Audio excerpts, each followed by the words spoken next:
আসসালামু আলাইকুম এভরিওয়ান, আশা করছি প্রত্যেকেই অনেক বেশি ভালো রয়েছে। সো আমরা প্রত্যেকেই ইংরেজি শিখতে চাই, but we don't know what is the right approach.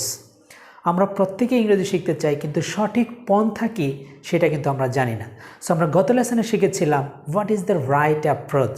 Actually ইংরেজি শিখতে গেলে আমার কি পন্থা অবলম্বন করতে হবে, অ্যাকচুয়ালি আমার কি প্রয়োজন, কি কারণে কিভাবে শিখলে আমরা ইংরেজি শিখতে পারবো, আমরা গত লেসনে সেটা দেখিয়েছিলাম। যারা ওই লেসনটি দেখে আসেনি তাদেরকে বলবো এই আই বাটনে ক্লিক করে অথবা ভিডিও ডেসক্রিপশন বক্সের লিঙ্ক দেওয়া থাকবে, সেখান থেকে আপনারা ওই লেসনটি দেখে আসবেন। অ্যাজ এ ছোটো ভাই, অ্যাজ এ বড়ো ভাই, অ্যাজ এ মেন্টর হিসাবে আমি আপনাদেরকে বলছি ওই লেসনটা প্লিজ দেখে আসবেন। তাহলে আপনার যে ইংরেজি শেখার যে স্পৃহা, আপনার যে স্পিড, সেটা কিন্তু বেড়ে যাবে। সো আজকের এই লেসন থেকে শিখতে পারবো যে what is the right approach for learning English with vocabulary. অর্থাৎ আমরা শিখব সঠিক পন্থাটাকে ইংরেজি শেখার, সেই সাথে ভোক্যাবুলারিটা শেখার। আমরা কিভাবে ভোক্যাবুলারি শিখলে দীর্ঘদিন যাবৎ মনে রাখতে পারবো, আমরা ভুলে যাব না, সেই পদ্ধতিটা শিখব আজকের লেসনে। So without any further ado, let's get started our today's lesson. Yes, ইতিমধ্যে আমি কিছু ভোক্যাবুলারি লিখে রেখেছি। সো আমরা জানি না আসলে অ্যাকচুয়ালি যে কীভাবে ভোক্যাবুলারি শিখলে আমরা আমাদের মাইন্ডে দীর্ঘদিন যাবত ধরে রাখতে পারবো। আমরা ভোক্যাবুলারি শিখি, বা সঠিক যে পন্থা সেটা কিন্তু আমরা জানি না, জাস্ট আমরা পড়ি, কিছুদিন পরে ভুলে যাই। সো না, আমরা শিখবো সঠিকভাবে, যাতে আমরা ভুলে না যাই। যে কোনো ধরনের, শুধু স্পোকেন ইংলিশে না, not only for spoken English but also you can use this any kind of competitive exam. যে কোনো ধরনের কম্পিটিটিভ এক্সামে আপনি এই টেকনিকটা অবলম্বন করতে পারবেন, আর কখনো ভুল হবে না। So let's get started. Yes, ইতিমধ্যে ভোক্যাবুলারি আমি লিখে রেখেছি, কয়েকটি ভোক্যাবুলারি লিখে রেখেছি। আমরা ভোক্যাবুলারি যখন শিখবো, একটা বিষয় মনে রাখবো, 3টি বিষয় আমরা শেখার জন্য চেষ্টা করবো। এতে করে কী লাভ? লাভ হলো যে আমি যখন ইংরেজিতে কথা বলবো সেখানে লাভ হবে, আবার আমরা যখন কোনো ধরনের পরীক্ষা দিতে যাব, যে কোনো ধরনের পরীক্ষা দিতে যাব, সেখানেও কিন্তু হেল্প করবে।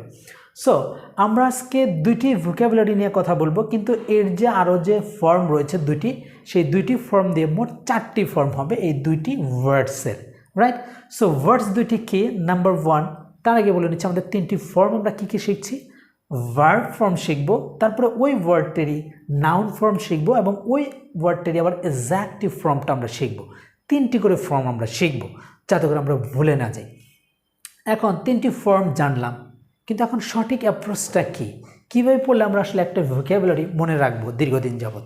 সো আমরা যখন শিখবো তখন এই বিষয়টা মনে রাখবো। যেমন আমি ভার্ব ফর্মটা শিখছি, সো একটা ভোক্যাবুলারি পড়বো আমরা মোট 25 বার।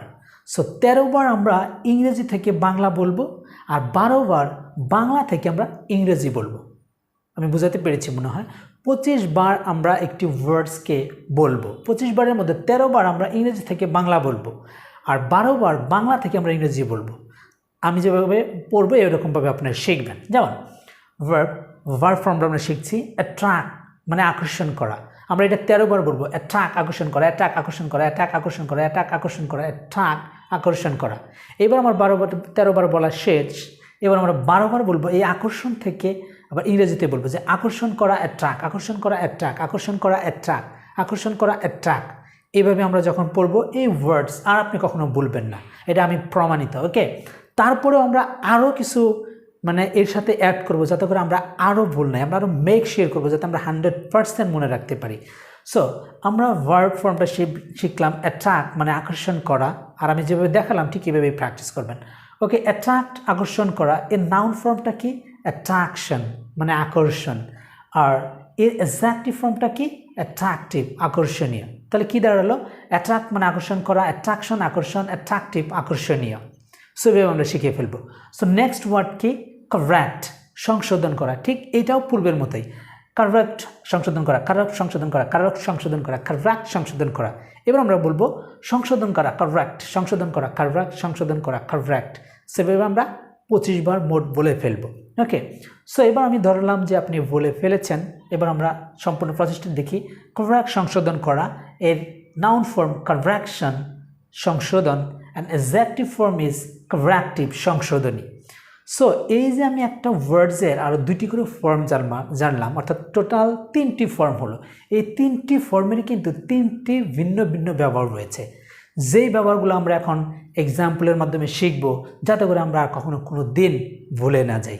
এই 2টি ওয়ার্ডস দিয়ে আমরা প্রত্যেকটি ওয়ার্ডস, এখানে টোটাল 6টি ওয়ার্ডস রয়েছে, 6টি ভোক্যাবুলারি রয়েছে, অর্থাৎ ফর্ম দিয়ে আমরা প্রত্যেকটা দিয়ে এক্সাম্পল করে দেখব যে আসলেই কোন জায়গায়, কোন সিচুয়েশনে কোন অর্থটা কোন মিনিং ধারণ করে থাকে। ওকে ওকে ফার্স্ট এক্সাম্পল, যেমন আমরা ফার্স্ট এক্সাম্পল শিখবে ট্যাগ দিয়ে। সো এখানে আন্ডারলাইন করাই আছে, এটি ভার্ব ফর্ম। সেটি কীভাবে কাজ করে আমরা দেখব, বা আরও মনে রাখার জন্য আমরা এক্সাম্পল কিন্তু ব্যবহার করব। সো আপনারা যখন এভাবে 25 বার প্র্যাকটিস করলেন, তারপরে আবার সেই ওয়ার্ডসগুলো কিন্তু এই যে সেন্টেন্স মেকিং করে আরও মেকশিওর করতে হবে। আমরা যখন একটি ওয়ার্ড শিখবো, সেটাকে যখন আমরা প্র্যাকটিক্যাল লাইফে, ডে টু ডে লাইফে ইউজ করব, তখন এটা আমাদের কিন্তু একদম ফ্যামিলিয়ার একটি ওয়ার্ডস হয়ে যাবে, যেটা আর কখনো বলবো না। সো এখন আমরা এক্সাম্পলে শিখবো, যাতে করে আমরা আরও 100% নিশ্চিত হতে পারি যে আমাদের এই ওয়ার্ডসটি আর আমাদের ব্রেন থেকে চলে যাবে না, right? Okay, first example, I knocked on the window to attract his attention. আমি তার মনোযোগ আকর্ষণ করার জন্য জানালায় নক করেছিলাম। তার মানে এখানে কি আকর্ষণ করা, সেখানে কিন্তু ভার্ব ফর্ম হিসেবে কাজ করেছে, রাইট? এখানে ভার্ব কাজ করেছে। তাহলে আমি তার মনোযোগ আকর্ষণ করার জন্য জানালায় নক করেছিলাম। তাহলে সেন্টেন্সটা কীভাবে মেক করলাম? আমরা কিন্তু সেন্টেন্স মেকিংও শিখে যাচ্ছি, spoken English. I knocked on the window to attract his attention. আমি তার মনোযোগ আকর্ষণ করার জন্য, করার জন্য আমি জানালায় নক করেছিলাম। সো নেক্সট এক্সাম্পলটা আমরা এই ভার্ব দিয়ে দিব, they should attract foreign investment. So এই যে অ্যাট্রাক্ট, এটাও কিন্তু আমাদের verb form, right? They should attract foreign investment. তাদের বৈদেশিক ইনভেস্ট মানে বিনিয়োগ, তাহলে তাদের বৈদেশিক বিনিয়োগ আকর্ষণ করা উচিত, অথবা তাদের বৈদেশিক বিনিয়োগ আকর্ষণ করতে হবে। সো এই অর্থ ধারণ হয়ে থাকে, তার মানে এখানে আমরা ভার্ব ফর্ম পাচ্ছি। ওকে, নেক্সট এক্সাম্পল, এবার আমরা শিখব এর নাউন ফর্ম দিয়ে কীভাবে কাজ করা যায়। অ্যাট্রাকশন, আকর্ষণীয়, হ্যাঁ, আকর্ষণ। So she had no attraction for him. So একই ওয়ার্ড আকর্ষণ, এটা কিন্তু আমাদের নাউন ফর্ম হিসেবে কাজ করেছে, রাইট? সো অ্যাট্রাকশন মানে নাউন। যেমন তার প্রতি কোনো আকর্ষণ নেই, right? She had no attraction for him, তার প্রতি তার আকর্ষণ নেই। সো আকর্ষণ, অ্যাট্রাকশন মানে আকর্ষণ। সো এবার আমরা শিখবো অ্যাট্রাকটিভ দিয়ে, আকর্ষণীয় দিয়ে। যেমন আমরা বলতে পারি she is an attractive girl. সে খুবই আকর্ষণীয় একটি মেয়ে, মানে আকর্ষণীয়। সো আকর্ষণীয় অর্থ দাঁড়াচ্ছে, হ্যাঁ, she is an attractive girl. সে খুবই আকর্ষণীয় একটি মেয়ে। সো আমরা যখন সেন্টেন্সে এই ওয়ার্ডসগুলো ব্যবহার করছি, তখন কিন্তু আমাদের আর ভুল হওয়ার সম্ভাবনা থাকছে না, কারণ আমরা প্র্যাকটিক্যাল লাইফে একদম এক্সাম্পলের মাধ্যমে প্র্যাকটিস করছি, রাইট? সো তোমরা এভাবে প্র্যাকটিস করবে। ওকে, নেক্সট ওয়ার্ড আমরা শিখবো এবার কারেক্ট দিয়ে সংশোধন করা। So would you help me correct. So এই যে কারেক্ট আমরা লিখলাম, এটা কিন্তু একটি verb form. So would you help me correct my pronunciation. So এখানে একটি প্রশ্নবোধক করে দিলাম। সো এর বাংলা কি দাঁড়ালো? Would you help me correct my pronunciation. তুমি কি আমার উচ্চারণটা সংশোধন করে সাহায্য করতে পারবে বা সাহায্য করবে? তুমি কি আমার উচ্চারণ সংশোধন করে সাহায্য করবে? সো উচ্চারণ সংশোধন করা, সেখানে কিন্তু কারেক্ট মানে ভার্ব ফর্ম হিসেবে কাজ করেছে, right? So would you help me, তুমি কি আমাকে সাহায্য করতে পারবে কারেক্ট মাই প্রোনাউন্সিয়েশন, আমার উচ্চারণটা সংশোধন করে। আমার উচ্চারণটা সংশোধন করে তুমি কি আমাকে সাহায্য করতে পারবে? সো এভাবে কিন্তু আমরা প্রশ্ন করতে পারি। এবার আমরা শিখবো নাউন ফর্ম দিয়ে, কারেকশন, সংশোধন। So please hand in your papers for correction. So এখানে কারেকশনটা কিন্তু আমাদের নাউন ফর্ম হিসেবে কাজ করেছে। তাহলে কি দাঁড়ালো? Please hand in your papers for correction. তোমার কাগজপত্রগুলো সংশোধনের জন্য হস্তান্তর করো। সো পেপারস, কাগজপত্রগুলো বা নথিপত্রগুলো সংশোধন করার জন্য কি করো? হস্তান্তর করো। সো এই যে কারেকশন, এটা কিন্তু আমাদের নাউন ফর্ম। সো এবার আমরা শিখব যে এইটারই অ্যাডজেক্টিভ ফর্মটা কি? Corrective. So I should like to add a corrective to what I have written previously. মানে পূর্বে আমি কি লিখেছিলাম সেটাতে আমি একটা সংযোজন করতে চাই বা অ্যাড করতে চাই। সো এই যে সংশোধনী, কারেক্টিভ, তার মানে আমরা বুঝতে পারছি যে একই ওয়ার্ড যখন আমাদের চেঞ্জ হয়ে যাচ্ছে মিনিংটাও চেঞ্জ হয়ে যাচ্ছে।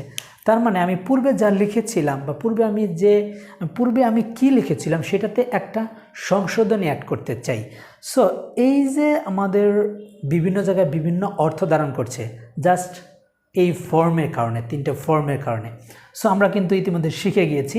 সো এটা হলো আমাদের এক্সাক্টিভ ফর্ম, রাইট? সো এবার আমরা যদি এরকম করে শিখতে পারি তাহলে আমরা we can never ever forget this. আমরা এটা কখনো ভুলে যাব না, এটা আমাদের মাইন্ডে একদম পার্মানেন্টলি থেকে যাবে। সো সেই সাথে আমরা শিখতে পারবো যে কোনটার ভার্ব ফর্ম কী, নাউন ফর্ম কী, এতে করে যে কোনো ধরনের কম্পিটিটিভ এক্সামে তোমাদের জন্য কিন্তু কাজে দিবে। সো এই ছিল আজকের এই লেসনটি। আশা করি এই লেসন থেকে তোমরা শিখতে পেরেছো যে কীভাবে অ্যাকচুয়ালি ভোকাবুলারি শিখলে আমরা লাভবান হব এবং সেই সাথে আমরা দীর্ঘদিন মনে রাখতে পারবো।